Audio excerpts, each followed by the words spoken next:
Hi అండి. నిన్నైతే evening ఇంకా భోజనం తినేసాక పడుకుందాం అనుకున్నాను కానీ అస్సలు పడుకునివ్వలేదండి మా పాప బాబు. మా అమ్మాయి అయితే మ్యాక్సిమం ఇంట్లో ఎవరు లేవు. మా అబ్బాయి ఉండకపోతే బయట ఆడికి కనిపించకపోతే పడుకునిపోద్ది. కాకపోతే దాన్ని పడుకునివ్వలేదు అనమాట. పడుకుంది ఇంకా ఏదో చేసి అల్లరి చేయడం వల్ల లేచిపోయి కూర్చుంది 4 గంటలకల్లని. ఇంక నేను నిద్రపోలేదు అనమాట.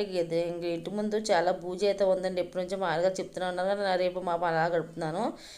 ఈరోజు దులుపుదాం అనుకున్నాను. చీపురెట్టితే అసలు అందట్లేదు అనమాట. చాలా హైట్గా ఉంది. ఇంకా మా ఇంటి దగ్గర అయితే బూజుకర్ర ఉందండి. పక్కన మా అత్తయ్య గారి ఇంటికి వెళ్ళిపోతున్నా 4 అవుతుంది కదండి అని చెప్పేసి అంటే ఇంకా అక్కడ ఆ ఇంటికి వెళ్ళి బూజుకర్ర తెమ్మని తెచ్చుకొచ్చారన్నమాట అండి. ఇంకా పైపని లాగేసిన మాట. ఇంకా రేపు అయితే తడిగుడ్లు పెడతాను కదా అందుకోసమని ఇంకా కడుగుతానండి ఎదరంతా రేపు. అందుకోసమే ఈరోజు అయితే బూజులు అయితే వెళ్ళిపోయాను. మా అత్తయ్య గారు అయితే 4 అయిపోతుందని వెళ్ళిపోతున్నారు. ఇక్కడ మా అమ్మాయి చూసారండి చేసిన పని అలా చేస్తుంది.